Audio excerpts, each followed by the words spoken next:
Georg Fein was a German democratic journalist, an early German socialist and a liberal nationalist. He was a prominent publicist during the Vormärz period that preceded the Revolution of 1848. Early life. Georg Fein was born on June 8, 1803 in Helmstedt, into a wealthy middle-class family. His brother was the legal scholar Georg Fein. Like his brother, Georg studied jurisprudence at the universities of Göttingen, Heidelberg, Berlin and Munich, beginning in 1822. As a student he became involved in a radical fraternity that promoted democracy and unification of the German states. Fein was soon in trouble with the authorities and did not complete his law studies. In 1831 he became an editor of the liberal Deutsche Tribune, before it was outlawed in 1832. This was an influential liberal journal. In the early 1830s, Fein participated in several oppositional banquets. He also helped organize workers' educational associations and wrote poems and song lyrics addressed to workers. Fein was soon under police surveillance and was arrested several times. In April 1833, a group of Republican conspirators carried out an unsuccessful uprising in Frankfurt, in which Fein was implicated. Facing arrest, he escaped to Switzerland. Exile in Zurich, Fein became an editor at the Neue Zürcher Zeitung but was forced to resign because his articles were deemed too radical. In 1835, he joined Young Germany, a secret society modeled on Mazzini's Young Italy and propagating a similar ideology of democracy, nationalism and social reform. Fein became a member of the Central Committee of Young Germany. In 1836, Fein was expelled from Switzerland and went to Paris, where he joined the Utopian Communist League of the Bahn, founded by Wilhelm Weitling.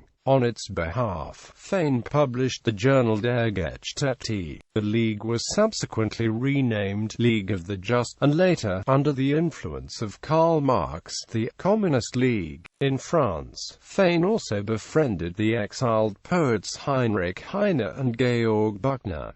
In 1837, Fein was arrested and expelled from France. For the next 7 years, Fein traveled widely across Europe, using a variety of aliases. He went first to London, where he organized a German-language reading circle for workers. Subsequently he went to Oslo, Paris, Strasbourg and Switzerland. An inheritance had made Fein independently wealthy. He maintained good contacts with German oppositional figures, and published abroad several writings that had been banned by censors in Germany. Among these was an essay Hoffmann von Fallersleben had intended as an introduction to his political poems, together with a lengthy afterword by Fein. Johann Jacobi, a prominent German Democrat, is thought to have provided Fein with a copy of the liberal essay Wahnsinn by Theodor von Schorn, a former minister in Prussia, which Fein also published with a lengthy afterword.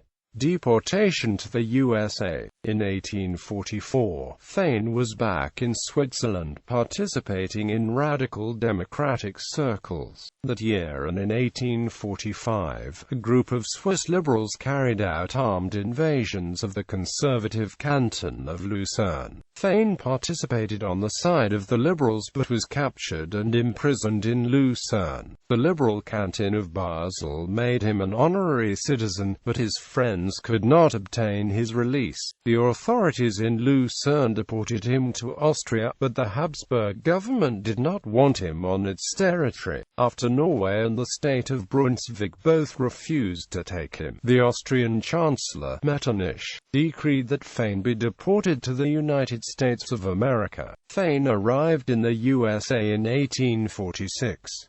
In 1847, he held lectures in Philadelphia and Cincinnati on the history of the democratic movement in Germany since 1830. In Baltimore he founded the Democratic Club Concordia, returned to Europe, The Revolution of 1848 brought Fein back to Germany, where he arrived in September. He became a member of the Democratic Association of Bremen and a delegate to the Second Democratic Congress in Berlin in October 1848. On the initiative of Hermann Krieger, Fein was elected president of the Congress but soon resigned the position.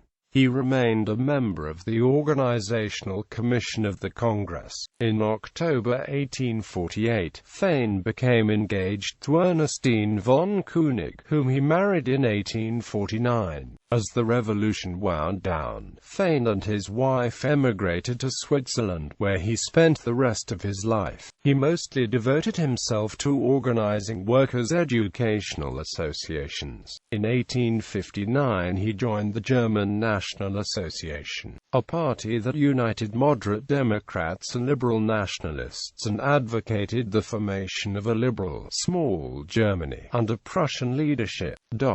He became the party's representative in Switzerland. The German National Association split in 1866, with the left wing protesting against the party's increasingly conservative nationalism. The right wing was eventually absorbed into the National Liberal Party. Fein's wife Ernestine died in 1862.